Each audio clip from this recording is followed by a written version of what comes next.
Okay, here we are. Good afternoon for everybody. I have the pleasure to receive with us a dear friend, Carol Wolter-Gustafson from Boston, United States. We met the first time in 1987, so it's quite a long time since our friendship grows. She will talk about cultivating empathy for personal health, social and personal health in a toxic world. Ela recebeu seu doutorado do Departamento de Estudos Humanísticos e Comportamentais da Universidade de Boston. Ministrou cursos de pós-graduação em teoria e prática centradas no cliente, também de fundamentos filosóficos da educação e desenvolvimento humano. Mantém um consultório de psicoterapia em Boston. Já deu palestras e cursos em programas no México, Reino Unido e Brasil. Escreveu vários capítulos para livros e revistas. Desde 2011, ela cofacilita workshops chamados Going Global no Reino Unido, Itália, Estados Unidos e recentemente pelo Zoom. Teremos então o prazer de ouvir as reflexões da Carol agora. So, Carol, now it's your time. Thank you so much. It's very... Carol, let me just remind you, I will be that person that will say, slow down, because the translator have time to translate, okay? Thank you. Thank you. You're always very helpful that way. It's good to be with so many people. I'm very excited about this program. And first, I want to express my deep thanks, deep gratitude to Marcia and to Andre for having the intellectual vision, the energy, and the talent, and the persistence to bring this whole project into life. So I'm honored that you're asking me to join with this great community. And I hope we can have something, share something good together today. I also want to thank the translators who are doing an amazing job. This is hard work. And I hope I don't make it more hard than is necessary. I hope. So usually I don't read from a script, from a paper. And today I'm going to do that a little bit. So hopefully it will be easier to follow. I'm going to try to be brief so there's more time for talking, hopefully. So to be conscious in this world and to encounter all of it, the breaking news, there's political news, there's coronavirus news, there's technological news, there's environmental news, there's humanitarian news. All of these appear as great problems and crises in our world. In our country where I am living today, we have lots of difficulties, much violence from people who are agitated by hate people who are encouraged to be hateful by leaders. There's very strong breakdown between groups. This is the group that is right or wrong, good or bad, blue state, red state, for or against everything. And it's very hard to have any simple statement not become some kind of warfare. Okay. This isn't necessary, but we are living in this world of turmoil, of difficulties. Okay. And so if you want to be conscious, if you want to be aware, there's a strong repeating feeling of upset and heartbreaking news, and sad news, and overwhelming news, and news that makes us just angry. And then as we've seen in many countries, the leadership doesn't always try to be constructive in these ways. Sometimes they try to make groups fight even more. So it's no surprise, it's not any surprise at all that many of us would feel like a child who puts their hands by their ears. No, no, no, no, no, no, no, no, no, I can't hear anymore. No, stop, stop, stop, stop, stop, stop, stop. Others of us try to be constructive, try to do things at a local level, try to do things at a big level, but there's always, what should I do? What can I do? How can I be helpful? And I guess that's why people are on this Zoom meeting today. They're looking for ways, as am I, to be helpful, to be constructive in this world. And sometimes it feels overwhelming to me and to many of my friends and colleagues. There's a cartoon that came from the New Yorker magazine, and I think Marcia has that somewhere to show. And this says a lot about how it feels now.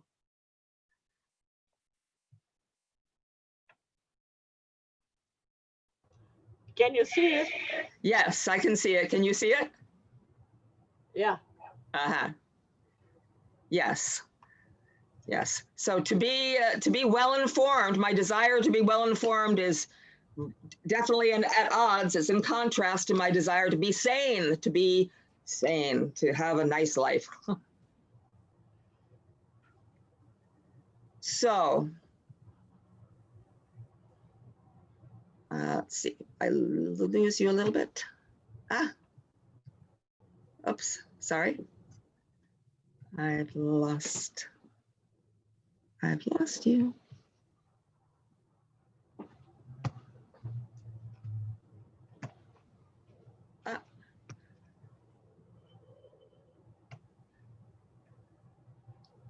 Sorry.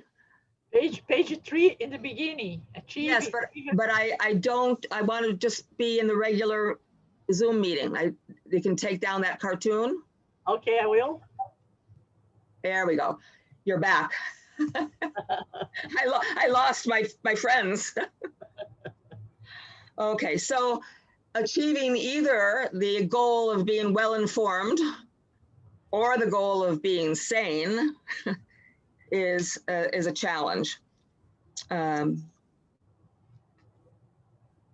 So I'm just going to give a few points of how I think this talk, what this talk means to me, where I'm thinking, what I'm trying to communicate today. So in general terms, first, I believe that in this world suffering from disease and violence, and made worse by leadership that isn't always constructive. We have a worse problem than if we just had COVID or poverty or racial and ethnic divisions or hatreds. But now we have bad leadership in many countries, and some countries are lucky, but not all of them. But we have this extra burden to carry. But we also carry a biological fact. In each of us, in the lower part of our heads, by our necks, is our brainstem. It's what some people like to call the lizard brain. The lizard brain is wonderful, especially if you're a lizard. It can tell you when there's some animal trying to attack you. It can tell you if you're safe. You can put your head up and sun on the rock in peace. It can tell you very, very few things, whether I'm safe, unsafe, whether I'm going to be somebody having food, or am I going to be the food? We all have this in us, and it's very good. If we're in a fight, we have the choice to either be frozen in fear or to run. We have that on-off switch in our brains. There's a lot of neuroscience and complicated understanding of neuropsychology now. I'm going to keep it very to the basic points. So we have this, and it's not just that we have this part of our brain, it's that it is easily encouraged. It is easily encouraged. For example, in education, many times children are taught by having the right or the wrong answer. Is this the cause of the Civil War? Yes or no, true or false? This is very simplistic, very simple way of looking at the world, and it's not how wars start. It's much more complicated than that. So we suffer when the complexity of this world is reduced to simple answers. And this is what's happening in our country, for example, in the extreme. So take the example of wanting to be healthy, having the actualizing tendency, wanting to grow, wanting to become yourself, become constructive in the world. And yet, with the coronavirus, we have the division about even the simple gesture, the simple act of wearing a mask.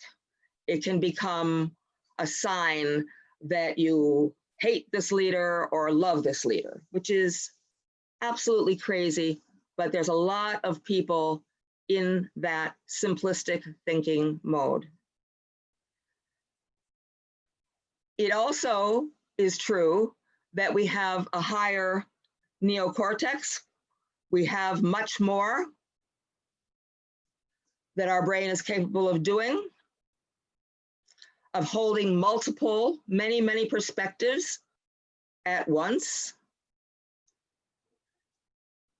And yet, sometimes that very ability, that beauty, is also seen as something that makes you weak. Oh, you academics, you people who think, you just have to do it. You just have to make the decision. This is right, this is wrong. Don't be thinking too much. This, of course, is disastrous. It is part of our Western culture, however. We do like to divide things up. When a child draws a picture, when they're a small child and they're drawing a picture, they may draw a circle for the sun and maybe a little figure for people, my mommy, my daddy. And of course, they don't know that the sun and the moon and the house and the globe are all in one picture. They're just drawing the small part that they see. And that is our tendency, to take the small part and not be able to remember that while there is this, for example, while there is this violence, these wars, there's also forces in us, in each other, in our communities, working for bringing loving solutions, looking for ways to connect. And so here we are. Here we are. We have these whole world to hold, and it can be easy to get stuck in one little part. So what we need in the world, I believe, my thesis here, is that we need people who are mature enough and capable enough to be able to take in that data from the world in what Rogers calls a fully functioning way. We take in the data from the world. Some of it is ugly, some of it is beautiful, some of it is too complicated to understand quickly. And yet our job is to somehow hold that entire network. I'm going to say the word network, like a web of true things that are very different from each other, but all exist at the same time. What makes it more difficult to have that multiple perspectives is fear. And fear is something very easily ignited. There are pictures of the cartoons of the leader of our country, and the cartoon shows him throwing gasoline on a fire. And this is very often what's happening. And then there are thousands of people who are trying to get the water hose and put out this fire and put out this fire and put out this fire. So it's exhausting. One thing is it's exhausting. And it's easy to do what Rogers says happens to people who are more vulnerable. And that is to want to shut it out. And that happens easily. So we might need to deny to awareness what's happening, distort it, disconnect from it, turn it, change it in some way that we make it seem nicer for us, like everything is fine. But to hold that it's horrible and we have beauty, this is a real task. And not be stuck. Not be stuck.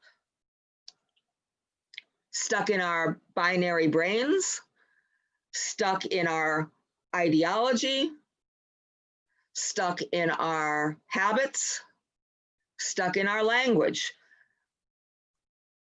In another paper, I discuss quite a lot about how our simplistic language really is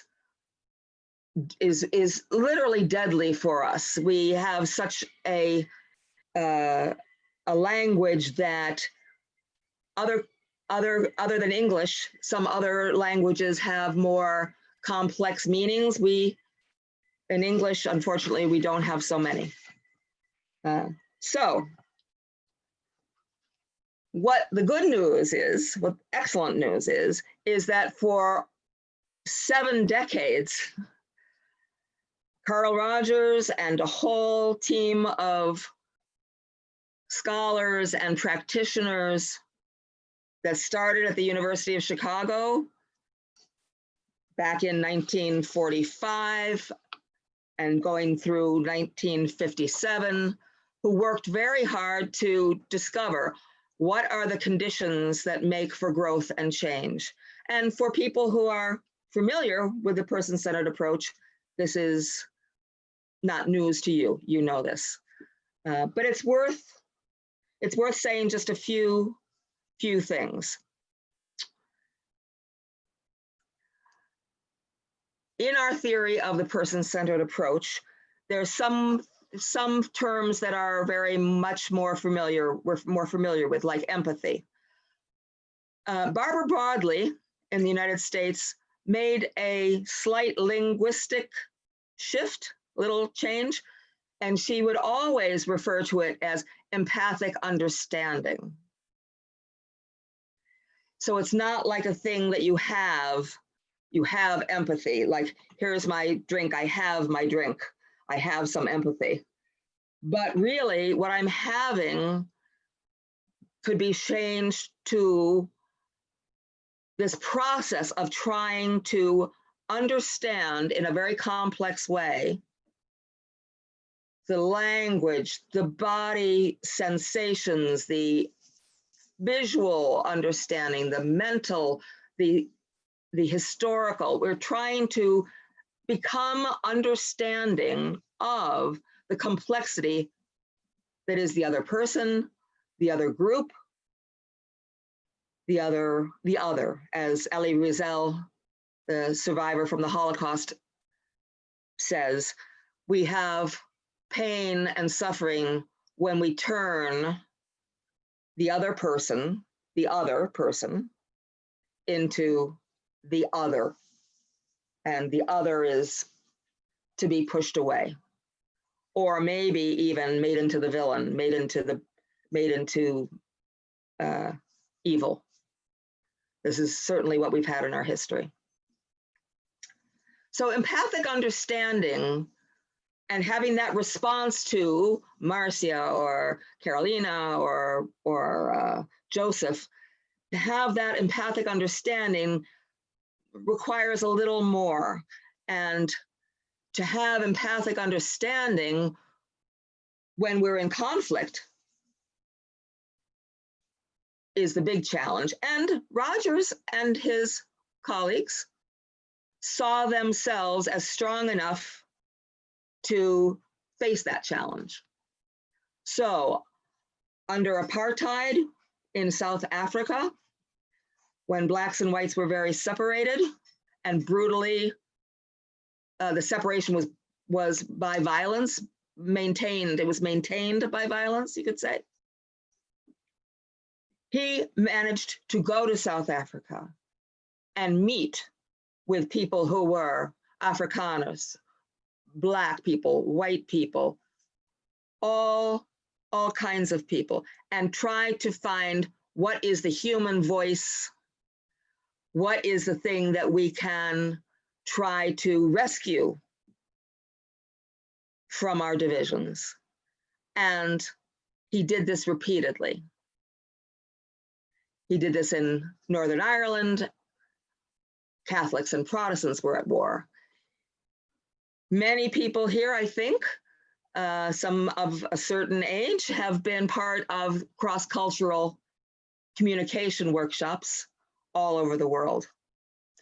And there you have sometimes conflict from person-centered people. You have one example that stands to me very fresh and very vivid, very alive, is when there was a choice to have a dinner time, and the host country was in the Netherlands. Okay. And they, as their loving presence to the world, was trying to be very careful to make sure everybody had enough food. So when people came through the line to get their food, they would get their little piece of food and then said, okay, you can move along. They wanted to make sure everybody had enough. But people from another culture came in and said, wait, I would like some more of that food. And the organizer said, no, no, no, no, you're not allowed. You're not allowed to have more food now. And the people from Latin America said, what? What do you mean? You know, when you came to our country, we were generous. We had all this food. I think it was the Brazilian team maybe had the very strong reaction, and they said, we didn't tell you you could only have this much food. And on it went. And it got very heated, very angry. Person-centered, professionally mature people. So what is the good? Well, the good was the Dutch people were wanting to make sure that nobody was without food. They wanted to make sure everybody had one first helping of the food, that everybody was satisfied, and then they could have some more if there was some left over. But it wasn't understood that way. And so therefore conflict came into the dining hall. Okay. With more empathic understanding, if someone had said, oh, I get you're very hungry. We certainly want to provide you with food. We have more, but right now, is it okay with you that, you know, and explain it. Of course, that didn't happen. And people were sitting in chairs a long time. They were a little hungry, a little irritable. And it wasn't our best example of empathic understanding even in a person-centered community.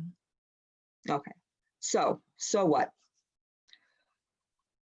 So when you think about empathic understanding from a dualistic point of view, a binary point of view, an either-or point of view, you can see what happens. I'm going to read a little so I don't get too far from my original points, okay?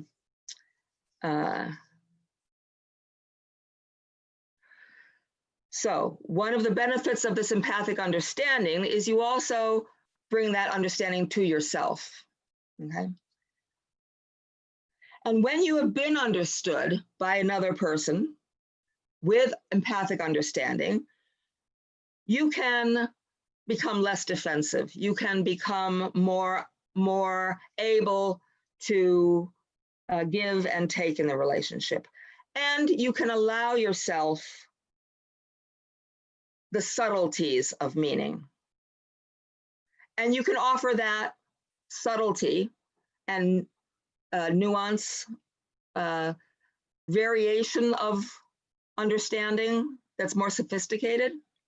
You can offer that to others instead of, oh, those damn Dutch people or those damn Brazil people. And you allow yourself to be a more fully functioning person. This kind of understanding requires development, personal development, and also social development, as Alberto Segredo was speaking. This is not just an issue of therapy. This is an issue of maturity.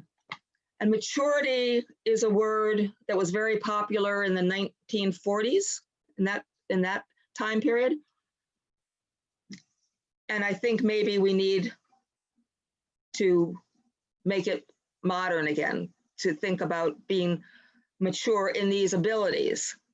And how do we do that? Well, we do that by having safe or relatively safe opportunities to experiment, to test ourselves, to face a challenge and get better. This is basically human development theory, yes? That we need the conflict and we need to grapple, we need to engage with the conflict, and we need to come to a higher, more complex level of understanding.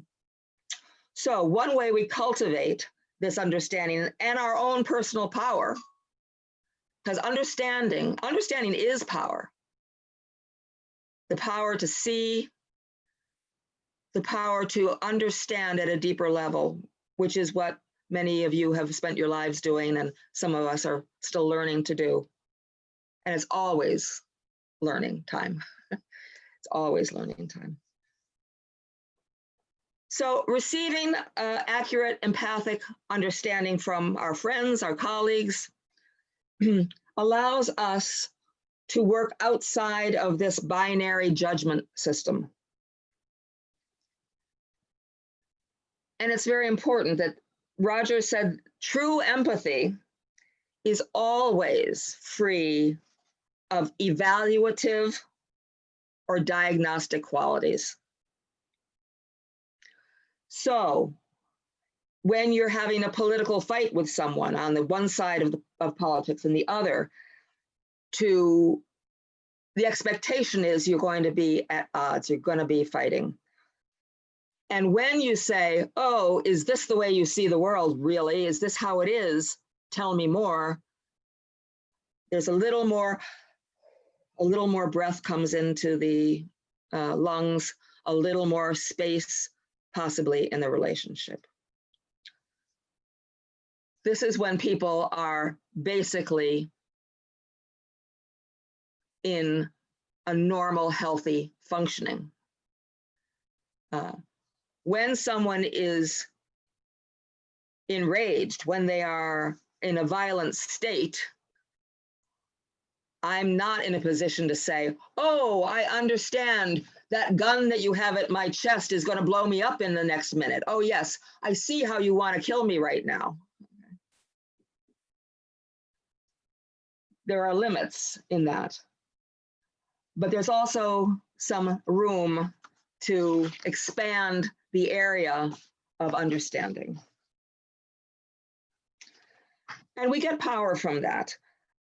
Wonderful person-centered colleague and friend, Ruth Sanford, said, when I'm confused or lost, she said, I really can't find my power. I can't find a way forward. I can't really act very well. I don't know what to do. But she said, if I can hear and listen and maybe even get help listening, but if I can listen to myself at a deeper level, I may be able to find one thing that I know is true about me in this moment. And if I know that, then I can keep my line, my ability to find my own way. It gets stronger and stronger, and I become back with my feet underneath me and my heart ready and my brain ready. Now I can act as a person. It's not always easy to do, but that's what we have as a challenge. So moving to a second concept. It's Carl Rogers' concept, and it was enhanced, it was enlarged, it was made more study and more sophisticated by Dr. Jules Seaman, who spent his time at Vanderbilt University and published lots of studies showing that the fully functioning person is a healthier person. They accept information without barriers and without needing to deny and distort, and it has a physical positive effect. So people who are more inside their power, more inside, and we say in the fully functioning person, we're more fully functioning means we have less need to distort, deny, etc. Okay. So this idea of the fully functioning person, it's not like this is a goal, like again, now I've worked hard and now I have a cup of fully functioning, now I have it. It's not like that at all. What it's like is having some more flexibility inside of us, mentally, physically, etc. More resilient, we're more resilient. So Rogers, through his most scientific presentation of his theory, was from a volume a very serious volume edited by Sigmund Koch, was published in 1959, and it was called A Theory of Therapy, Personality, and Interpersonal Relations as developed in a client-centered framework. So in Rogers' theory, before I say Rogers' theory, am I going too quickly? Slow down a little? Okay. I'm excited. Okay. In Rogers' theory of the organism, we have something really underestimated, underappreciated. It's very basic to Carl's original theory. It appears in all the books, but it's not as in front of us as I think it deserves to be, okay? So in Rogers' theory, the organism, the person, is always relational. We're born because of another person. We're born connected by an umbilical cord to another person. We're in relationship to have life. And we're interdependent. We have not our own independence completely, nor are we fully dependent, but we are interdependent. And it is that way with our entire organismic self, okay, our own being.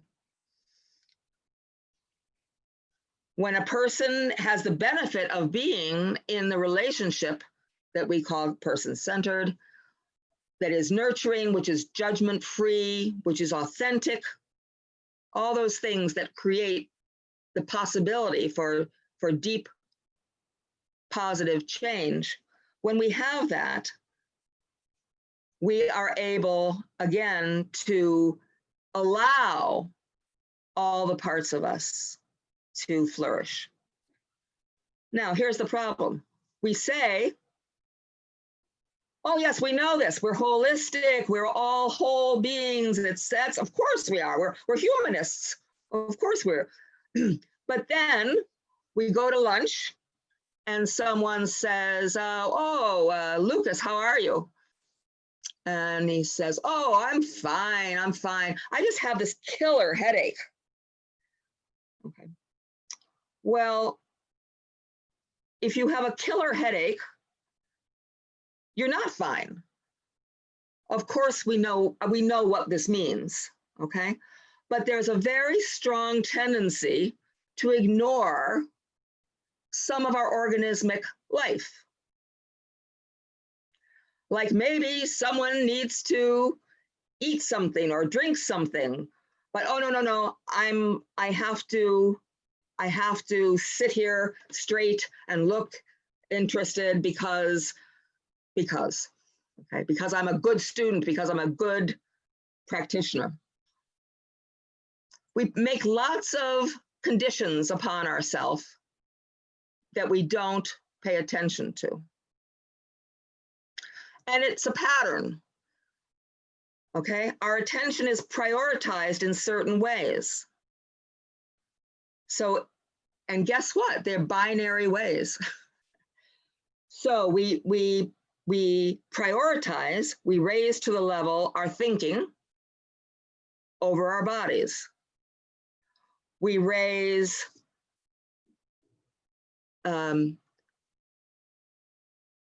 we raise in terms of race, and we raise the level of people who are in the mainstream dominant culture, and we tend not to listen or not to see or not to represent very well people from minority or indigenous peoples. It's easy because we see, okay, most of us are white, educated people here. So we don't have to take into account all of our organismic understanding. We do this with gender. We say, oh, without thinking, let the man lead the way, and I'll stand up for myself, but after he speaks, maybe, oh, he has to speak, I'll sit back. And of course, none of us really do that, or do we? Right? So when we speak of how we work as an organism, that means allowing everything in. And that is the challenging part, to allow everything in without being overwhelmed by any one part of it. So for example, on my Facebook feed, just looking at Facebook, I've seen people change from having lots of dialogue to just becoming furious and lots of extreme language and attacks because of the stupidity of, and then fill in the blank of any of your favorite people who you think are wrong and stupid. Okay, these are things we have in us. We have this thought, this feeling, but of course, it's not all of who we are. We are also maybe mature psychotherapists. Okay, so we have all of this tension between our ideal self, as Carl Rogers said, and getting the capacity in us. I actually think it's getting the capacity, the room inside of us for holding this much difference and this much difference. And I don't believe we're very good at it. I think what's important, as I started to read here,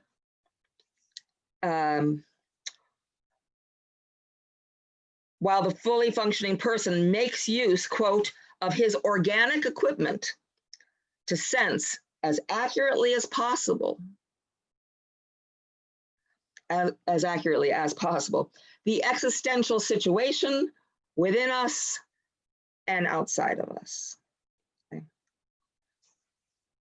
So while we have our lizard brain telling us that intellect is more important than feelings or biology, while lectures by professors is more important than listening to a voice of a person who is in the minority, we have that struggle between our organismic view of ourselves and the world and our binary view of ourselves. Okay.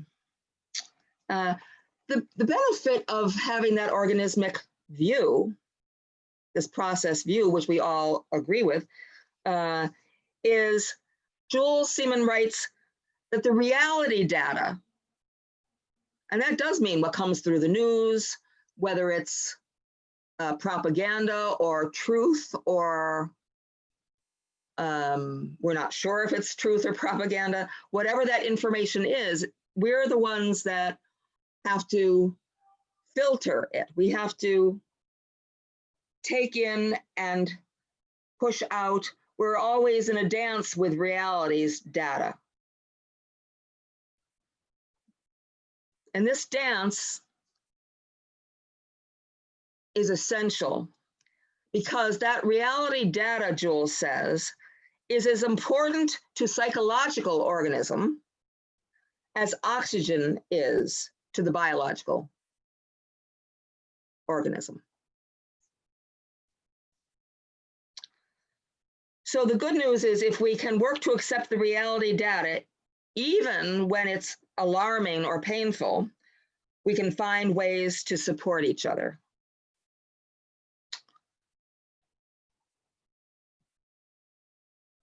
This support comes in community very often. Maybe it's calling your friend and saying, I've I have no more tolerance for my child, for this quarantine, for this policy, for this person.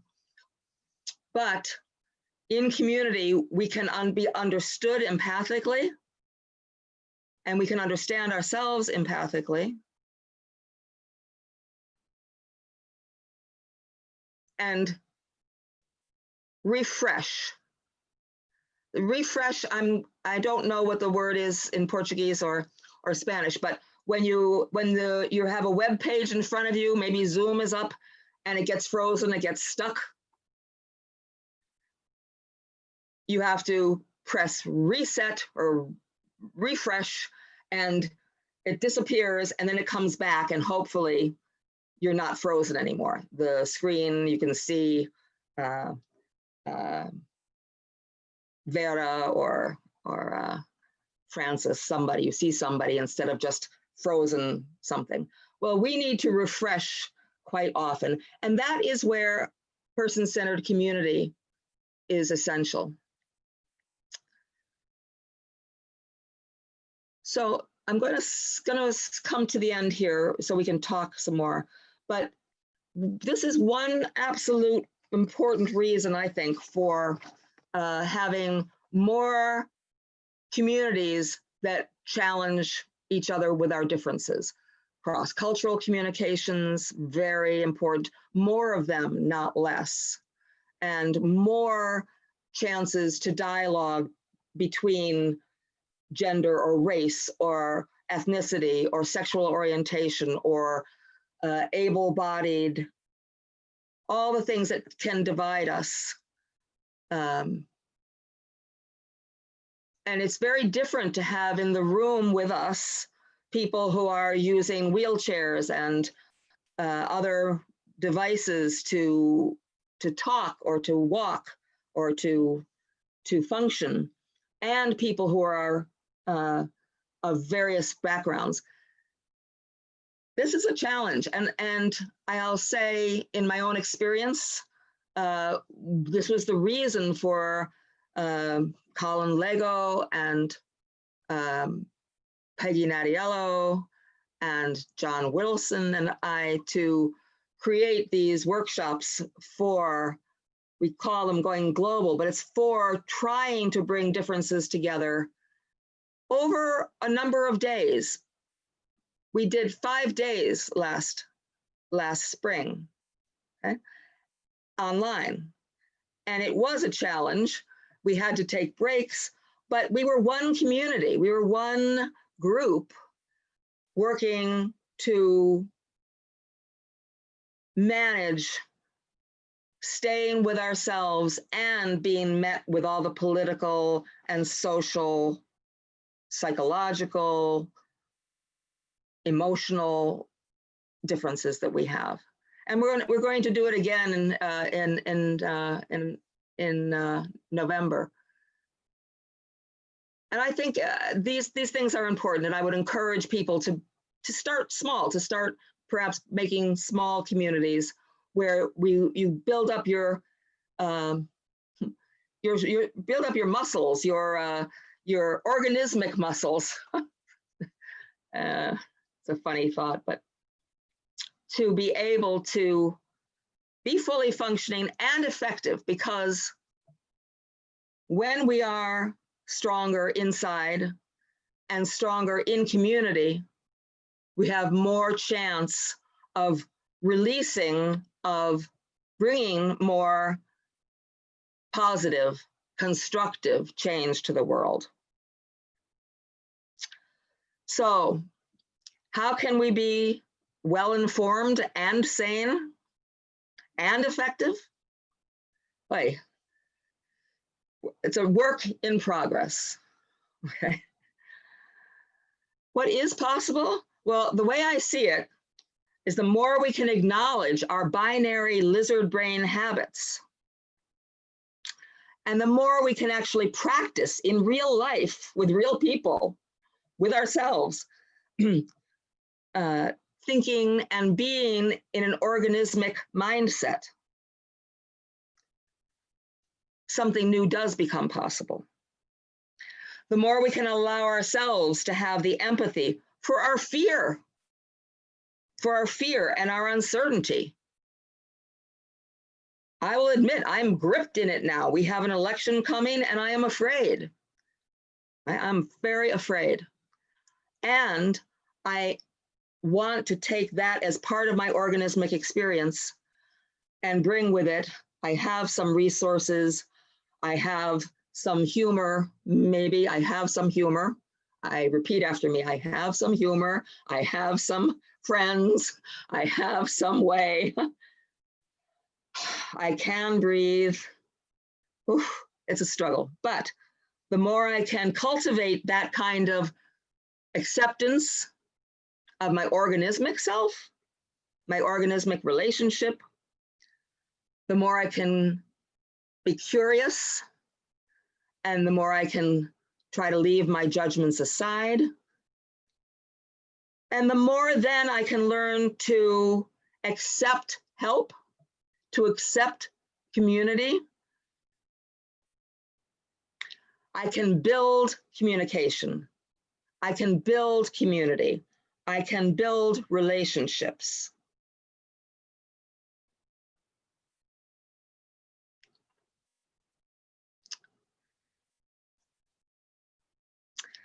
Carl Rogers said this, and it strikes me every time I read it as so true.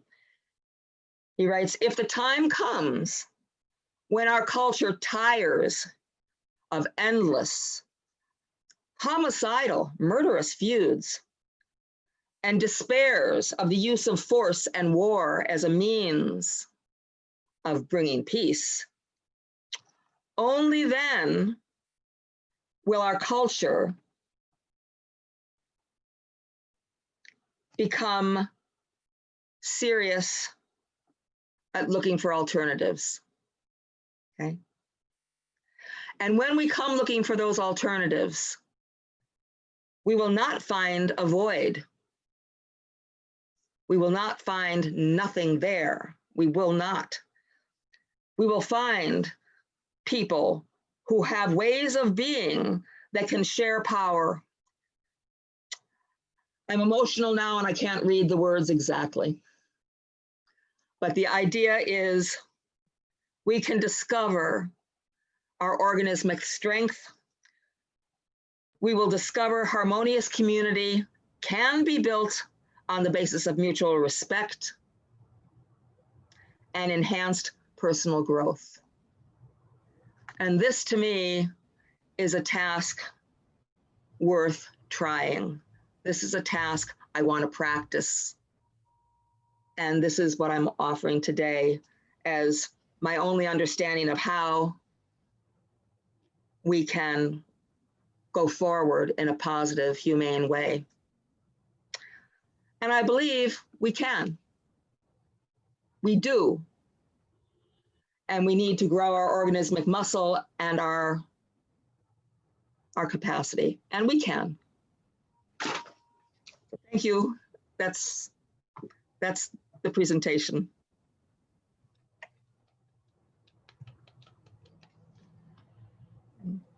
Thank you, dear friends. You brought so many drops of hope in my heart that I thank you for that. Well, we have a lot of comments in the chat. Okay. But I will ask you some questions that people are asking. Okay. Okay for you? Yes. Thank you. I'll breathe a little and try to hear well. Yeah. And please, after I make the question, I read the question, I ask you to wait a little bit until the translators translate the question. Okay? Yes. Well, there is one from Ana Maria Maio from England.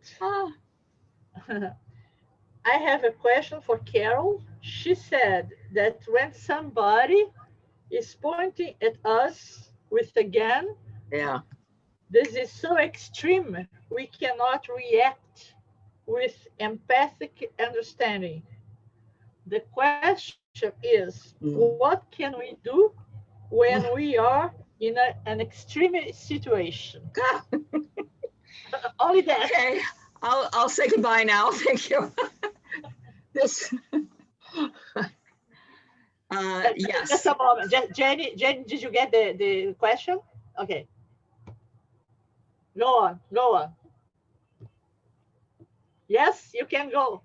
Lucas, you did it. Lucas says no. Oh, I will repeat. I will repeat for Lucas.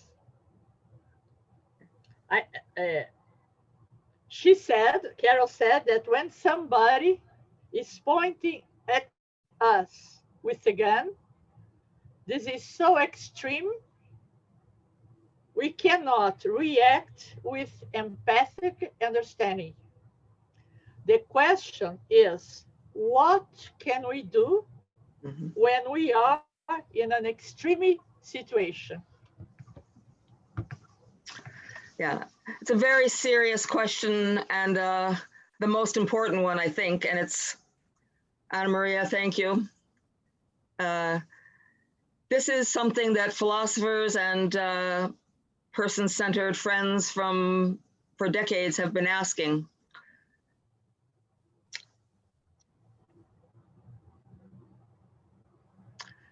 You have Viktor Frankl, who said,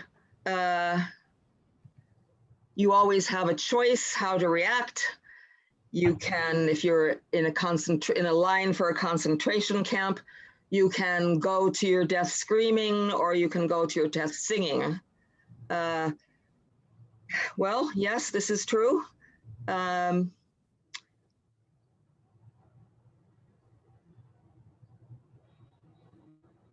But we don't have a choice not to be shot.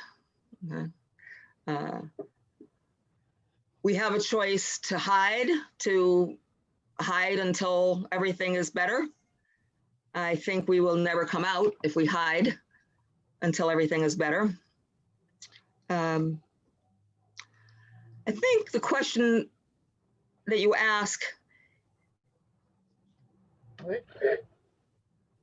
is one that some people have answered by saying, well, you can't dialogue with the oppressor. You can't dialogue with the oppressor. You have to defeat the oppressor. And at some point, I think this is the most difficult, excruciating choice for each of us. What are we willing to do? It's not, oh, what should people do? It's what am I going to do in this moment? And every moment, in a way, we have to choose again what we do. I'm very sure that when the Tiananmen Square massacre occurred, or was occurring, I'm pretty sure that that one man that stood in front of the tanks as the tank was rolling through Tiananmen Square, and he stood in front of the tank, and then the tank moved, and he moved and stood in front of the tank again. I don't think he figured a week before, I'm going to stand in front of a tank. No. Right? He put himself in situations where he had an existential choice in that moment. And that's what his organismic response was. I don't think he was thinking only intellectually, very analytically, but his whole person response was to stand up against that tank. These are extreme examples, but I do believe many of us are in extreme times. There are children that are in cages in our country. There are brutal murders happening. We are in that situation. So I don't have a good answer of what the line is. I think it's a continuum I think from taking your head like an ostrich and putting it in the sand is one end of the line, and at the other end of the line is standing in front of a tank and maybe being shot. But in between, I think there's a lot of choices. I remember arguing with somebody who I was young, and they were big and strong and male and angry and sort of spitting in my face. And I said back to him something I don't know. In the moment, you know, you say something, and I said, is this how you were as a child? Is this how you want to live? Is this what your life is, to be spitting at me, to be angry, to be racist? Is this what your whole life wants to be? And of course so I had that moment to challenge him. I don't know what happens in those moments. I don't always challenge. I think each of us has to come to that minute by minute choice. I do think there's a lot more opportunity to break through to another person than we think. You know, to find a common ground. It almost sounds trite. Sounds like a simple, haha, just do this. I don't mean that. But there are ways to try to reach out to the humanity of someone who isn't ready to kill me, but who is angry, but maybe not going to kill me, and say, I bet you love your children. What kind of world do you want for Peter or for? And to try to interrupt the binary brain, the binary anger, us, them fight, and to find a little crack, a little something in the door to kind of break through and say, I bet you're a person who ate lunch today and who wants your children to not be sick. You have these human feelings. And things do change. They do change after that. What comes next can be surprising if we can get out of our binary brain and try to have more resources. I think that's a very poor answer. I tried not to do an intellectual answer here. I mean, Paulo Freire said, what do you do when you're put as the superintendent of the school district in Sao Paulo, and your friends are telling you, oh, Paulo, it's a joke. They don't want you to be effective. They don't want you to really do anything for the school children of Sao Paulo. Why did you take that job? It's a joke. You're foolish. And he said, well, because what I can do in this job is I can go to this small meeting of friends and say, what do you want for your students? How do you want them to grow up? And listen to them, and I can start dialoguing with them. And is this why you became a professor? And is this why, and start that human dialogue. And he said, and then when we do this, maybe we'll say, oh, let's have lunch on Tuesday, next Tuesday.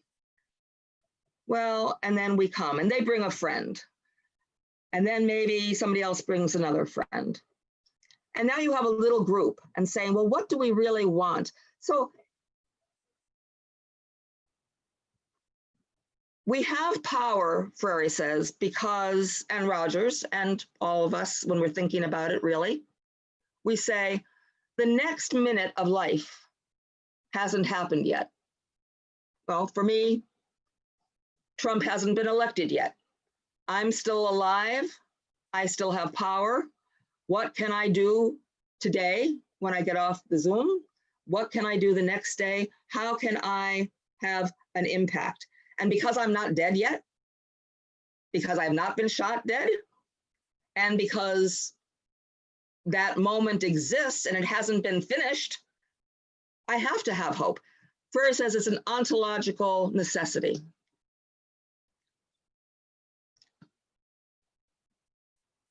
We have power.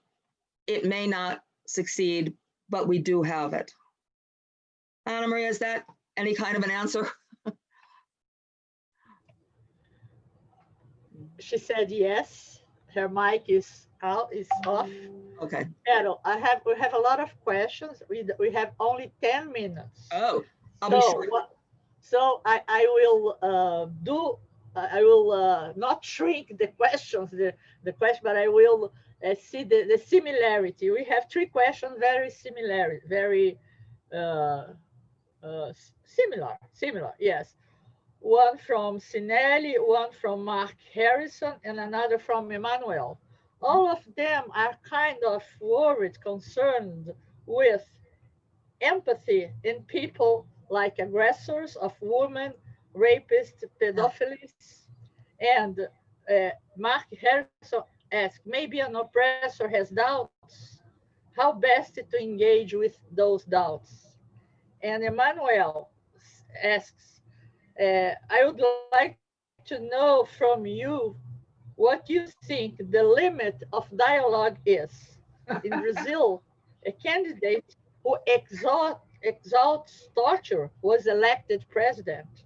Mhm. In my view, torture and its worships are incomprehensible. I cannot understand it. How do you see this? So 3 questions in one. You're asking the most difficult. Lucas is asking. And Carl? Okay, just a moment. I will repeat. There are 3 questions, Lucas and Jenny.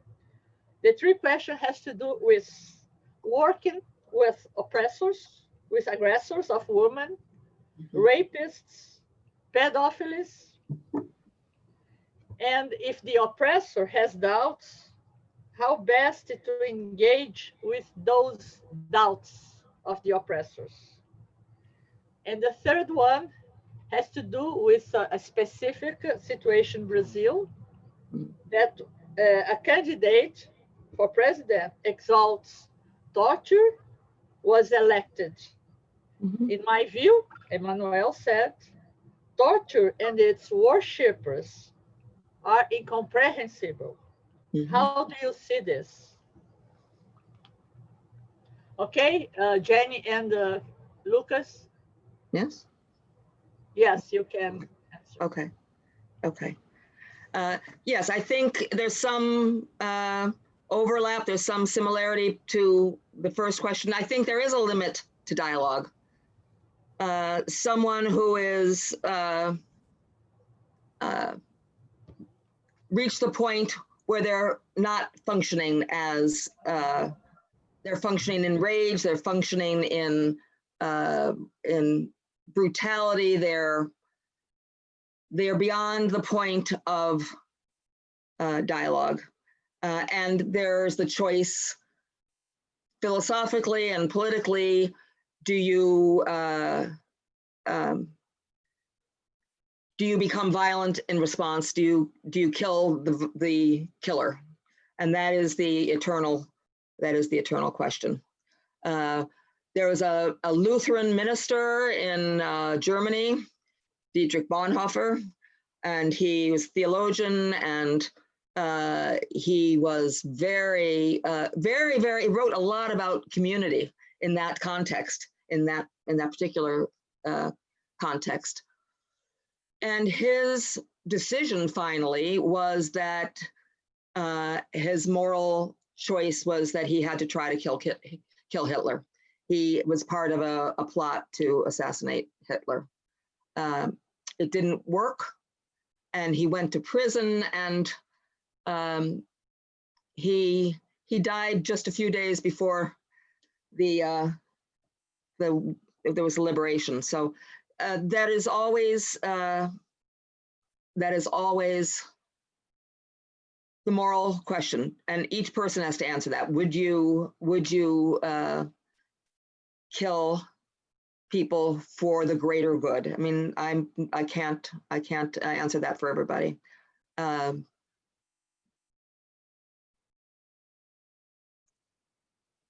I don't know. I do know that it often happens that if it continues the cycle of, you have one side killing, the red states killing all the blue states, and the blue states killing all the red states, just taking turns which side gets killed. This seems to me an endless blood bath. It feels like that. But I don't know, given the sophistication of propaganda, technology, the kind of power that dictators have at their disposal. Maybe the opposition is cyber attacks, maybe cutting off their possibilities. I don't know. I think we're in the zone of political action or physical action. And if I stay on the dialogical action, if I stay on the human to human, I do believe that the people who are violent have to go away. They have to go away in some way or another. Maybe that means revolution. Every culture figures out how to, or struggles to figure out how to free themselves, how to reclaim human dignity and power again. And it seems very, very bleak. It seems very dark with the people leading many of our countries.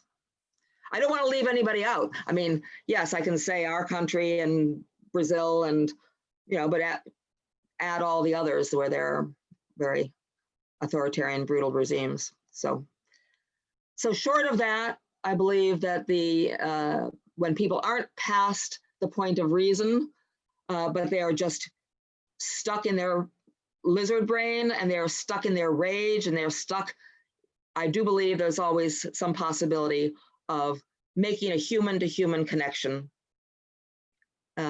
It's what Gary Prouty did in terms of schizophrenia with people who are maybe locked in a closet and they're maybe just not speaking and they're just rocking back and forth.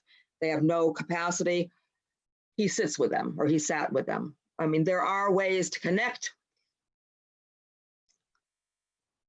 Many of them, I think, we get too tired to try. We get too depressed to try to reach out to someone. And you know what you're going to get back. You know you're going to get back an argument or something nasty to you. And you have to be able to say, oh, that's very nasty. I have no interest in continuing this with you. I do believe there's a human inside, but I can't find you right now, so I'm leaving. That's the best I can do at the moment. Okay, dear Carol. We have more questions, but I am aware of the time. There is Jillian already here, and then Maureen. And I want to make a 5 minutes break in order we can breathe. Yes. And then have another so important discussion as you brought up here. So I will not make the other questions, but if you allow me, I can give your contact, your email. Please. And people who want to talk to you and to know more about your work, they can reach out to you, okay? Wonderful. Thank you to the translators. Yes, they did a great job. Mm-hmm. So, thank you. 3 to 5 minutes just to stand up and the translators to take water or whatever and get energy to be more 5 hours, 4 hours with us. Jillian is already here, and Maureen didn't show up, but she will show up.